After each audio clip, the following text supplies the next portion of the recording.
I led a camping trip in Pine Ridge National Park almost 2 years ago. As a recreation director, I wanted to give a group of urban kids a taste of nature. I thought it would be a great experience. We picked a remote area of the park to set up camp. At first, everything felt perfectly normal, just the trees and the usual sounds of the woods, but I've never stopped thinking about what happened that weekend. On the first night, we gathered around the campfire and started telling ghost stories. The chill in the air made it feel even spookier. Suddenly I heard something rustling in the bushes nearby. My skin prickled. I tried to brush it off as nothing. The campers laughed and I laughed with them, but inside I felt uneasy. It felt like someone was watching us. As the night went on, things got stranger. One camper said they heard their tent unzipping while inside. When they looked, no one was there. I shrugged it off. Maybe it was the wind or an animal. It happens in the woods, right? But soon, I saw more odd things. I caught flickers of movement between the trees when nobody else was around. I also heard distant laughter when we were quiet. Every night, it was like the woods played tricks on us. I wished I could make sense of it, but I couldn't. I'd hear a noise and my heart would race. I tried to keep the campers calm, but inside I worried. Maybe something in the park didn't want us there. By the second day, I felt like I was losing my grip on reality. A couple of campers claimed they saw shadows moving in the dark. They huddled together, whispering about it.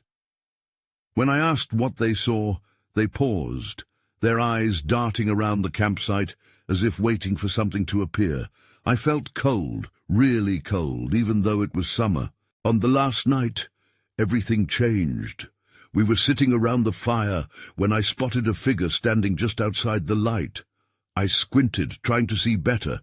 It was just standing there, not moving. I called out, but there was no response.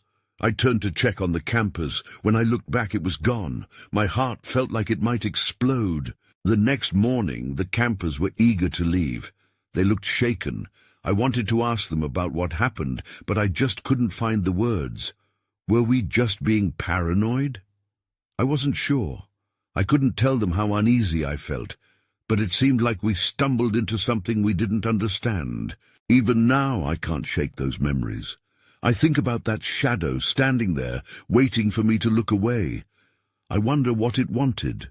Maybe I'll never know. Those 2 hours of Oddities still puzzle me. I can't figure it out, no matter how hard I try. It's like a haunting that won't let go. The weeks passed after that camping trip, but the memories lingered like a restless wind. I tried to return to normal life, focusing on my work and the kids back home, but it never felt the same. I began to notice changes in myself. The little noises at night would wake me up, and a shiver raced down my spine when I closed my eyes. One rainy evening, I decided to put it all behind me. I was at my desk, going through some camping gear, when something caught my eye. A small, worn notebook had slipped between some camping manuals. I hadn't seen it before. Curious, I flipped it open and found it was filled with notes from that trip. The pencil scratches were messy, a child's hurried handwriting. As I read through the pages, my heart raced. The notes were filled with descriptions of strange noises and shadows. They echoed my own experience, but one entry stood out. I saw the tall man in the trees again. He kept laughing at me. I don't think he wants us here. A chill ran through me. Who was this tall man? Why hadn't I heard about him from the campers? I flipped through more pages, finding sketches of a figure hiding among the trees, thin, with an elongated face. The drawings unnerved me. They looked too real, too familiar. This kid had seen what I had, but I brushed it off as paranoia. I grabbed my phone and called one of the campers, hoping to gain some clarity. Lexi answered. Her voice sounded shaky. "Hey, it's me. Do you remember our camping trip?" There was a pause. "Of course. Why?" "I found something. It's about that tall man. Did you ever see anyone? Did anything strange happen to you?" Her silence unnerved me. "Lexi?" Finally she spoke, almost in a whisper. "We shouldn't have gone there. I don't think it was the man. It was something else. Something worse." I felt my stomach drop. What do you mean? I don't know. The others are acting weird, too. They won't talk about it. I was going to tell you, but then I thought maybe it was just me. I could hear the fear in her voice, and it mirrored my own. I found a notebook, I said. You're not alone. Just then, a loud knock echoed from the window. I jumped, nearly dropping my phone. My heart raced as I glanced toward the glass. The rain poured down, but I could have sworn I saw something move outside, lurking just out of sight. I have to go, I said, feeling panic rise. My mind raced. I couldn't shake the connection. It all felt too real. If you remember anything else, call me back. But before Lexi could respond, the line went dead. I stared at my phone, breathless. I suddenly knew I couldn't avoid this any longer. I needed answers. That strange laugh, the shadow, and now Lexi's fear. It all pointed to something waiting for me. I didn't know what I was up against, but deep down I felt it was coming back. That night, I decided to revisit Pine Ridge. There was no turning back now. I needed to confront whatever had been watching us. As I packed my things again, I noticed the darkness creeping in, the air thickening with tension. Something was waiting just out of sight. And then I heard it, a distant laugh that sent chills down my spine. I drove to Pine Ridge the next afternoon. The trees stood tall and foreboding, their branches twisting like gnarled fingers against the grey sky. Each mile felt heavier, a weight pressing down on my chest. I wasn't just returning to the site. I was diving headfirst into an unsettling memory I couldn't shake. When I parked and stepped out, the air felt different, thicker, colder. I took a deep breath and headed down the familiar path. The area looked unchanged, but I felt a shift beneath the surface. My shoes crunched on the damp leaves, and I strained to catch any sounds. Was that laughter again? No, it must have been my imagination. As I walked, I kept glancing over my shoulder, half expecting to see the tall man from those sketches. The branches rustled eerily, and for a second I thought I saw something flicker between the trees. I shook my head. I was letting fear overcome my rational mind. I reached the clearing where we had set up camp. The fire pit sat blackened and cold, a ghost of our past laughter. I took a seat on a log and opened the notebook. I read the words once more, feeling them seep into my bones. That tall man. He wasn't just a figment of a child's imagination. He was real, and he was here. Then I had an idea. I pulled out my phone and started recording.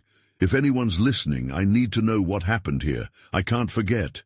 Please, I need you to talk to me. I felt foolish, but desperate. I was hoping to connect with something, anything, beyond these words. As I was recording, I caught a movement in my peripheral vision. My heart raced. I turned quickly, but there was nothing, just the trees standing silently. I laughed softly to myself. I had come here for answers, but I felt like a fool chasing shadows. Just then, I heard a soft voice, faint and childlike. "You shouldn't be here." The hair on my arms stood on end. I turned slowly, scanning the trees. "Who's there?"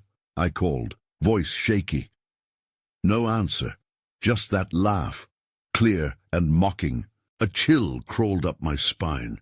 I stood up, ready to bolt, but I couldn't leave without knowing the truth. I took a deep breath and called out again. "I found your notebook. Who are you?" From the shadows, in the space between the trees, something shifted. I squinted, trying to see through the branches. That's when I noticed a figure, too tall, too thin, standing at the edge of the clearing. Its face wasn't clear, just a dark shape looming. Yet the laughter echoed again, and I felt a cold sweat break out on my forehead.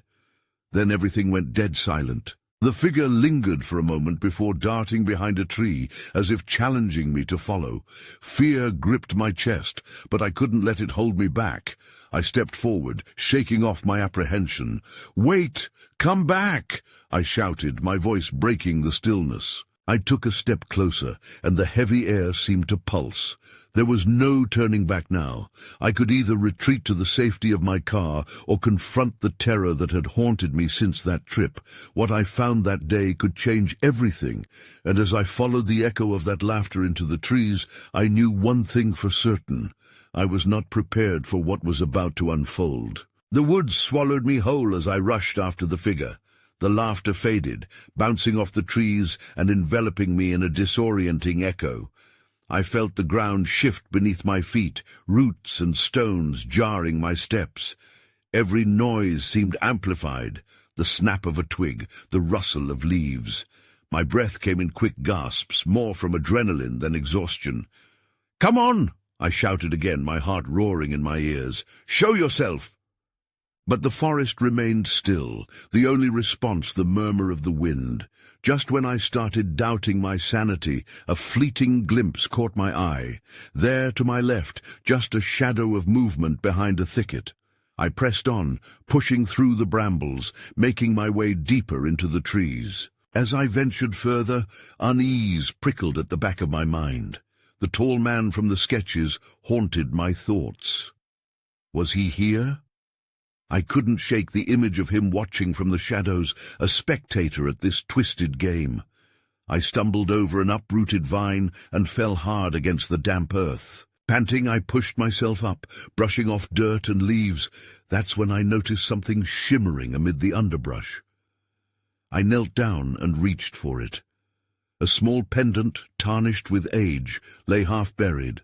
The soft blue stone at its center flickered as if alive. It felt oddly warm to the touch. Before I could process this strange find, a voice cut through my focus. "You shouldn't have touched that." I jumped, spinning around. The figure stood there once more, a dark silhouette amidst the trees. This time I could make out more details, his long limbs, the outline of a hat low on his head. Confusion washed over me. "Who are you?" I demanded, my voice stronger now, but still trembling. "Something's coming." The figure stepped closer, revealing more of his face. His features were gaunt, almost ethereal, but his eyes held a caution that sent shivers down my spine. "You have to leave. Now." His warning pierced through me like ice. "Why? What's coming?" "What you found, it's a beacon," he said, urgency sharpening his voice. "They'll be drawn to it." My mind raced. Who would be drawn to a pendant? "Who are you? You've been watching me, haven't you?" I was losing my grip on reality, anger merging with fear. "What do you want?" "No time for that," he snapped, looking past me, his face twisted with panic. "We have to go. They're closer than you think." I turned, instinctively scanning the woods behind me. Was something lurking just out of sight? My heartbeat echoed in my ears, drowning out every sound. I had to decide. Should I trust this strange figure? Then I saw it, a flicker of movement not too far away, a shadow darting between the trees, a reminder of the danger I couldn't yet see. I felt the pull of fear clutching my gut. But before I could react, the ground trembled beneath me, and the whisper of leaves turned into a cacophony. It was like the forest itself was awakening, alive with unseen energy. "What's happening?" I shouted as the figure grabbed my arm, urgency flooding his movements. "Run!" he urged, dragging me away from the chaos that was building behind us. And as we stumbled deeper into the forest, the laughter returned, louder than before, echoing all around us. I realized too late that this was just the beginning of something far darker. My feet pounded against the forest floor as the figure pulled me along. The echo of laughter was no longer just a distant sound. It felt close, tantalizingly close, like a child playing a game of hide-and-seek. My surroundings blurred into a chaotic mix of shadows and trees, each one seeming to writhe with unseen life. "Where are we going?" I managed to ask, breathless and panicking. "Just keep moving," he replied, glancing back at the darkening woods. He didn't seem to be in any better shape than I was. His face was sweat-slicked, and his eyes shone with fear. "They are drawn to fear, to the pendant. Just don't stop." The pull of that strange blue stone felt like a weight on my chest, urging me to turn back. But I couldn't. Something more sinister lurked behind us, and each moment weighed heavier. The laughter morphed into whispers, indistinct but concerning, filling the gaps of silence that followed. What were they? Thwack! A branch cracked behind us. It sounded like something large had rushed through the underbrush. My stomach twisted. I darted a glance behind me. Nothing was visible, but I knew something was there. Suddenly, we broke through the dense trees into a small clearing. Moonlight bathed the ground, illuminating patches of grass and wildflowers. And there, at the center of the clearing, stood a weathered old stone altar, half consumed by creeping vines, as if it were part of the forest itself. "What is this place?" I demanded, struggling to catch my breath. "It's a relic," he said, his voice strained. "A place of rituals. We need to hide here until they pass." "Hide?" I couldn't contain the disbelief. "There's nowhere to hide on an altar." "No, not the altar itself, under it." He crouched by the edges, pulling up loose dirt and revealing shadows underneath the stone structure. Before I could question him further, the sound of hurried footsteps thumped on the ground, getting louder, closing the distance rapidly. My heart raced. Without thinking, I dropped to my knees, digging in the dirt beside him. A cold chill crept through my bones. I was about to step into the unknown. As the last remnants of daylight faded, the laughter morphed again, growing darker, wrapping around us like a fog. Panic clawed at my throat, but I had no choice now. I squeezed into the small space, the dirt and dampness clinging to me. The man slid in beside me, his breath fast and uneven as we both pressed against the stone. It felt alive, pulsing with a force I couldn't comprehend. I could hear them now, shadows sweeping past the clearing. They moved like whispers, darting between the trees, searching. "The pendant," he hissed, his voice barely audible. "They can sense it. You need to hide it." "What? How?" I fumbled at my neck, feeling the warmth of the pendant against my skin. It seemed to pulse in time with my heartbeat. Unthinking, I clutched it tightly, feeling the warmth spill over into my palms. Suddenly, the whispers grew loud, almost screaming, and I realized they were right outside, roaming closer.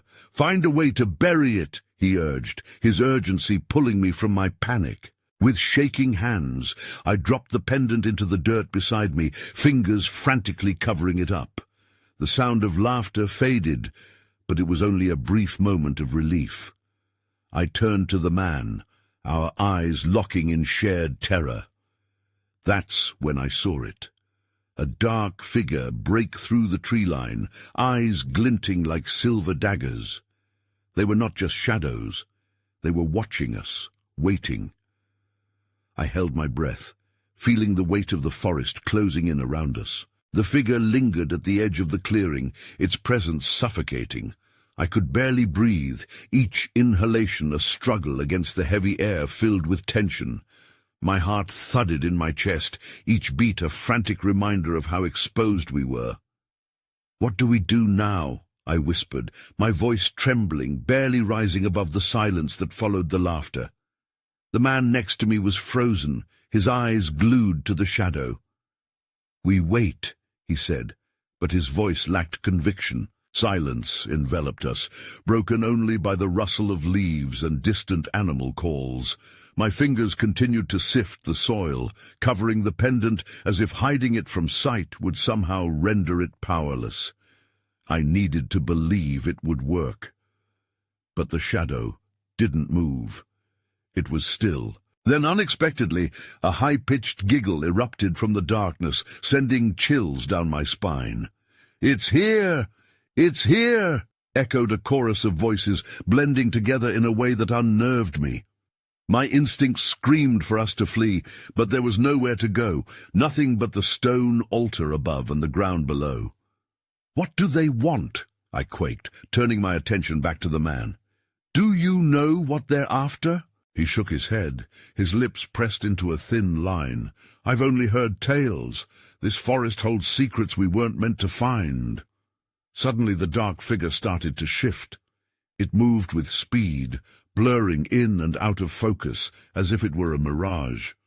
"Please, don't look," he whispered urgently. "Just keep your head down." But the impulse to see was overwhelming. I couldn't help myself and peeked just a little. My breath caught as I saw not just one figure, but a group. They darted through the trees, their eyes bright like coals. They swept past, dangerously close, the laughter rising and falling like a twisted symphony. Before I could react, the laughter transformed into piercing wails, drowning out everything around me. I clamped my hands over my ears. The sound reverberated in my skull, mixing with my rising panic. And that's when I felt it. A cold breeze stirring at my back, as if something had brushed against me. I turned too quickly, heart racing, but the sensation vanished as soon as I looked. "Did you feel that?" I asked, my voice shaky. "Stay still," he warned, grave.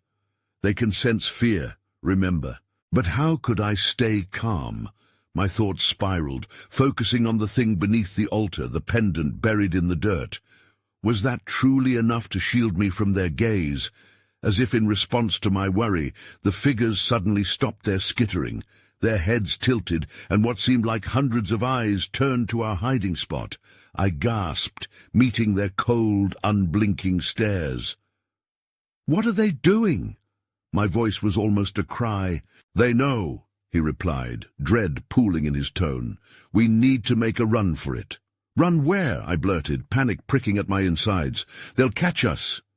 But before he could answer, the ground shook beneath us. A sharp crack echoed as the altar trembled.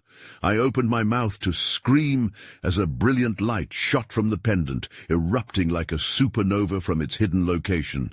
It burst forth, illuminating the clearing in an ethereal blue glow. Now everything changed. I felt the air sharpen around me, thickening like fog. The laughter turned to agony, the figures recoiling from the light as if it burned them. But we were still trapped underneath, trapped in a moment that felt like a fever dream. I glanced at the man next to me, his eyes wide with shock. "What have you done?" "I don't know," I yelled, the realization dawning that perhaps this light was our salvation or our doom. Everything was spiraling, and as I pushed to extricate myself from the tight space beneath the altar, a new fear settled in my gut. We weren't just trying to escape. We'd awakened something we didn't understand. That's when the vibrant light became blinding, and everything went dark. I came to with a gasp, my body sprawled on the cold ground. The ethereal blue light faded, leaving behind only a dull, eerie glow in the twilight. My eyes blinked against the darkness that now enveloped the clearing. "Are you okay?" The man's voice reached me, and I turned to see him kneeling beside me, panic etched on his face. "I think so." I pushed myself up, shaking off the daze. "What happened?" "I don't know. It just went out." He glanced around, his gaze darting to the surrounding trees, as if expecting something to leap from the shadows. "But I can't shake the feeling that we've awakened them." "Who?" I asked, feeling the weight of his fear pressing against me. "What was that light?" He shook his head again, frustration twisting his features. "What matters is we have to move. We can't stay here." I stood slowly, taking in our surroundings. The altar loomed above us, its ancient stones now shrouded in darkness, echoing the silence of the forest. The oppressive feeling of being watched still lingered like a shadow. "What direction should we go?" "There's a path to the east," he said, pointing into the woods, "but it's risky. It leads deeper into the forest. But we might find something to help us." "Help us do what?" I felt a sudden surge of anger. "There are creatures lurking out there. You saw them." "They're scared now, I think," he replied, his jaw clenched. "But who knows how long that will last? We don't have time for this. We need to figure out what the pendant did." I glanced back at the altar, the spot where the pendant had been hidden. A knot of unease tightened in my stomach. "Didn't you say it was powerful? What if it made things worse?" "Maybe it opened a door," he said, stepping closer to me, urgency in his eyes, "and I'm afraid of what might come through it if we don't act fast." Without waiting for my response, he took off toward the east, pushing through the underbrush. My heart raced as I sprinted after him, the twigs snapping beneath our feet echoing loudly in the stillness. The path twisted and curled around ancient trees, their gnarled branches grasping like arms, reaching for us. "Do you think we'll find a way out?" I called, breathless. "There might be a clearing up ahead," he shouted back. "If we can reach it, we could double back and find the entrance to the forest." Suddenly we stumbled into a small clearing lit by moonlight, filtering through the leaves. My breath caught as I noticed an old weathered sign partially buried in the grass. "Beware the trail of shadows." "What does that even mean?" I muttered, scanning the trees as a sense of dread pooled in my gut. "I think," he said, a dark shadow crossing his features, "it means we're not alone in here." At that moment, a low growl reverberated from the darkness behind us. I froze, adrenaline surging through my veins. We had to move, but where? The path back was shrouded in shadows, and the way forward felt just as dangerous. "Run!" he yelled, and we took off, heedless of the trail, desperate to escape whatever nightmare was hunting us. That's when I saw it, a figure at the fringe of the light, more solid than before. It watched us, waiting just beyond the reach of the moonlight. My heart raced faster. What kind of horrors had we unleashed? The figure shifted slightly, and I felt as if the ground beneath me had vanished. My breath quickened, and panic seized me. It was watching, and my instincts screamed at me to flee. But where? The darkness in front of us was just as threatening as the growl echoing from behind. "Keep moving!" he shouted, pulling me forward. I stumbled, trying to shake the image of the figure from my mind. Its outline blurred in the corners of my vision, but I could still sense its hunger. We plunged deeper into the woods, adrenaline guiding our steps. The growling followed closely, an ominous sound that seemed to shift, echoing off the trees as if it were all around us. "What is that thing?" I gasped, desperate for an answer. "I don't know," he replied, though his voice cracked. "But we can't stop to find out." Branches clawed at my clothes, tugging me back as if the forest wanted to keep us. I felt a tug of fear in my gut, and I wanted to scream, not just out of terror but frustration too. I was thrown into an ancient nightmare I didn't understand. Ahead, I spotted a flicker of light farther down the path. "There," I pointed, my voice trembling. "If we can reach it, we can find safety." "It might be a trap," he warned, glancing back, his face pale. "Better than being this thing's dinner," I yelled, stubbornness taking over.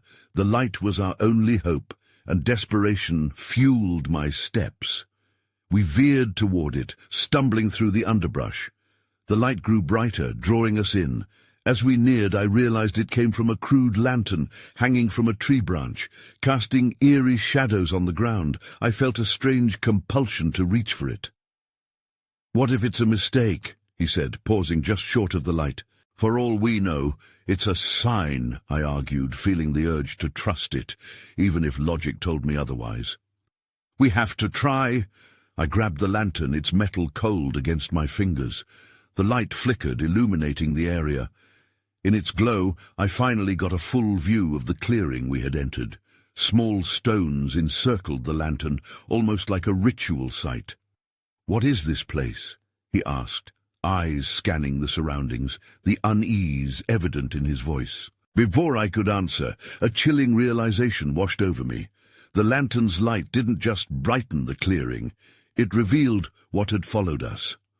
The figure was now closer, merging with the shadows. Its eyes glowed, hungry and predatory. "Back!" I shouted, stumbling away from the lantern, my heart pounding in dread. "It's here!" But just then, a loud crash erupted from deeper in the woods, startling both of us. The growling turned frantic. Whatever hunted us hesitated, momentarily distracted. "Go!" he yelled, grabbing my arm. We darted toward the opposite side of the clearing, our feet pounding against the earth. Just as we reached the tree line, I heard it. a rustling, heavier footsteps now trailing us. We burst forward, barely glancing back as we raced into the unknown once more. My thoughts raced. The forest was alive, and we had disturbed something ancient lurking in its depths. Then we heard it, a voice, fragile yet insistent. "Help! Me!" I stopped short, the sound wrapping tightly around me. Someone, or something, was calling, and against all instincts, a part of me was drawn to it. I turned to him, panic and confusion battling inside. "Did you hear that?" "Don't stop!" he screamed, but the voice called again, clearer this time, echoing through the trees. "No," I whispered, "we can't leave them." And just like that, the darkness shifted again. The growl intensified, and I realized we might not be the only ones trying to escape this nightmare. I hesitated, my feet rooted to the ground. The voice calling for help pulled at me like a thread unraveling, tugging me into the dark. I glanced at him. His eyes darted around. Panic surged across his face. "Stay here," I said, the words tumbling out before I even thought them through. "What?" he shouted, incredulous. "You can't be serious." But I was. I turned, drawn toward the sound, away from the darkness, toward that pleading call. My heart raced as I felt the weight of the lantern in my hand. The dim light flickered, but was enough to momentarily push back the shadows. "Help!" The voice was closer now, full of urgency. Just as I took a step deeper into the trees, a hand suddenly shot out from behind a bush, grabbing my wrist. My heart thundered as I spun around to see a person, young, terrified, dirt-smudged, eyes wide. "Please don't leave me!" they gasped, their voice trembling. 1,000 questions flooded my mind. "Who are you?" I breathed, trying to assess the sudden shift in our situation. "They're coming," the figure said, glancing over their shoulder, panic painted across their face. "Please, we have to go." I felt a new rush of fear. "What's chasing you? Is it the thing we saw?" Before they could answer, the growling from the shadows grew louder, a rumble of chaos that twisted my stomach. Whatever hunted us had found a new scent, and it was closer than ever. "Run!" I yelled, wrenching my wrist from their grip. It didn't make sense. I had no idea who this person was or what hunted them, but I had no time to think. I turned and sprinted back toward him, dragging the newcomer along. "Get to the lantern!" he shouted as we neared the clearing again. The light seemed like our only ally, but as we approached, the shadows shifted ominously. The growl reached a fever pitch, a cacophony of rage that resonated through the air, chilling me to the bone. I glanced back just in time to see shimmering eyes cutting through the dark. "Here! Quick!" I shouted, forcing the newcomer into the light's radius. The lantern flickered, struggling against the mounting darkness. We huddled close, panting and glancing over our shoulders, waiting for whatever came next. But the lantern did more than hold the shadows at bay. It revealed more. Shapes began to emerge, figures, not just the one following us. "What? What is this?" The newcomer trembled. I felt the heaviness of the moment. "I have no idea." As the shapes sharpened in the lantern's glow, I realized they were other people trapped in the forest, lost just like us. They looked equally terrified, their eyes wide and pleading. Then one of them spoke up, voice shaky but clear. "We have to leave this place, now." His urgency only heightened my panic. "What do you mean? What's out there?" The growl rumbled closer, reverberating through both the air and our bones. One by one, they glanced toward where the noise originated, dread creeping into their expressions. "It's coming for us," they whispered. In that moment, I understood. The forest was a trap, and we weren't just lost wanderers. We were part of a much larger nightmare, one that didn't want to let go. I looked back, the weight of the dark pressing against the circle of light. "We can't stay here," I said, knowing instinctively we had to make a choice.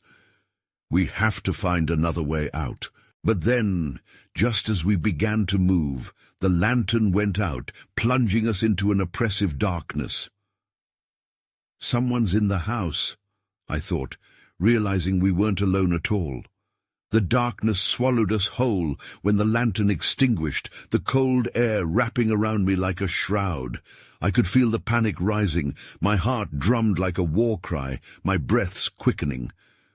"No," I whispered, clutching the sides of the lantern, hoping it would somehow reignite itself. "What just happened?" the newcomer blurted out, their voice laced with fear, echoing my sentiments exactly. The others shuffled closer, murmurs of dread weaving through the group. "We have to go," I stammered, urgency cutting through my frozen thoughts. "Whatever is out there, it's not going to wait for us to gather ourselves." "Wait, wait!" The tall figure, the one whose eyes had been so wide with terror, stepped forward. "What about the others?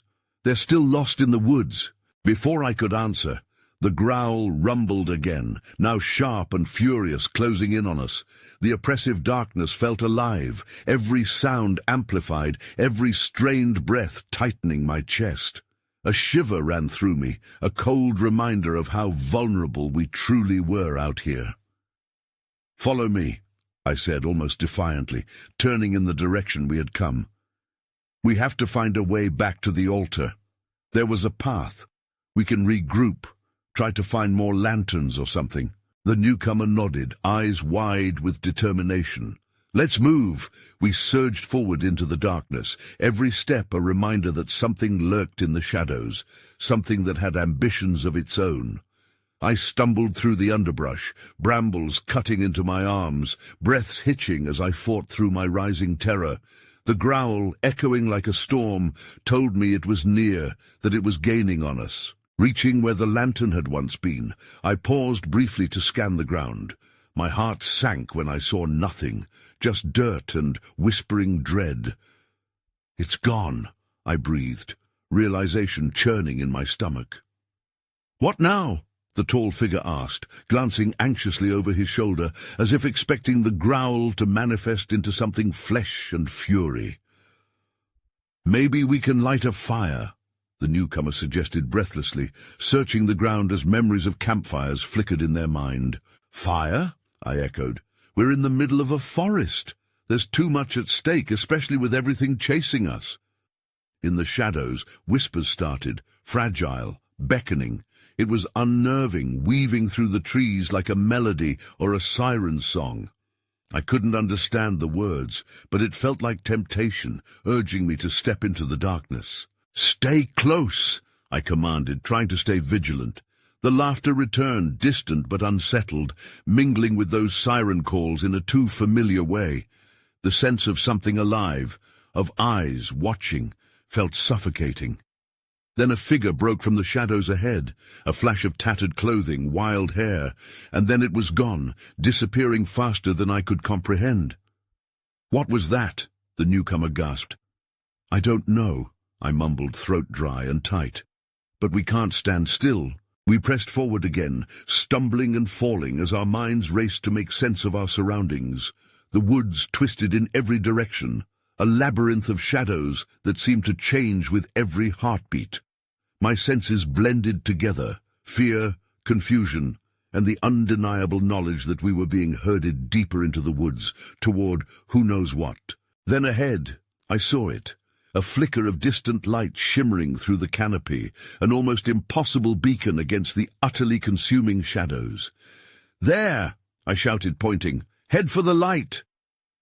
We ran, hope igniting as adrenaline surged. I could hear the growling escalate behind us. It heated the space, closing in like a vice. As we barreled deeper into the underbrush, the light felt almost tangible, beckoning us with the promise of safety. Yet the chasing sounds back behind us were overwhelming, and as we got closer, the shadows around us writhed and twisted. Bursting through the final bramble, we entered a clearing, illuminated by a spectral glow. My breath caught. The light was blinding, an orb hovering above a stone circle marked with runes I couldn't decipher. "Is this it?" the newcomer asked, wide-eyed since they'd been pulling behind. "Stay together," I ordered, taking a cautious step toward the light. The atmosphere felt charged, alive, electric. The laughter grew louder again, intensifying beneath the glow, mocking our efforts. "What do we do now?" one of the others asked, fearful tremors evident in their voice.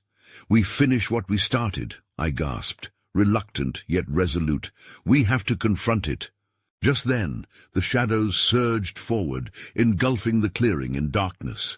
The growl crescendoed into a deafening roar. Every eye turned to us, radiating hunger. They seemed to siphon the very essence of our fear, clawing closer with each moment. "No!" I cried, desperation sparking within my chest. I held up my hands, trembling. "You've haunted us long enough. Show yourselves." Suddenly the shadows condensed, forming into shapes. They swirled around the glow, revealing faces, twisted visages filled with anger and bitterness. Their mouths opened, but instead of words, the cacophony of laughter escalated into a howling tempest. "Stand firm!" I shouted, gripping a nearby stone. "We won't let you take us!" In unison, we braced ourselves against the darkness. The shadows converged into a mass, writhing with the echoes of fear and uncertainty. It screamed, a cacophony of anguish. But we stood strong, united by our desperate need to survive. The light intensified, swirling with raw energy until it exploded, showering us with warmth and blinding illumination. My first instinct was to shield my eyes, but I felt an irresistible pull. "Focus!" I yelled over the roar. "Please, don't let it take you." And as the shadows began to retreat from the brilliance, a clarity washed over me, like a shroud lifting. Deep within the chaos, I realized something very essential, that the power to confront this darkness rested not with the growl or the shadows, but in our unity and our resolve. Then, as suddenly as it began, everything shattered into silence. I blinked rapidly as the shadows vanished. The clearing was left silent and still, the air gently cooling as dusk settled. "Is it over?" someone whispered, disbelief echoing in their tone. I took a deep breath, glancing around. "I don't know." But I felt heavy weight lift, leaving behind uncertainty. We had survived, but something still lingered in the air. Questions left unanswered, fears unspoken. I still thought about the shadow that had watched us and how its laughter echoed in the dark. We might never understand what exactly haunted our footsteps, but we had escaped. I took one last look back toward the clearing and knew that things would never be the same. The forest would always be there, with its whispers and shadows, knowing more than we ever could. And all I could do now was walk away, leaving a piece of myself hidden within those tangled roots, uncertain about what would come next.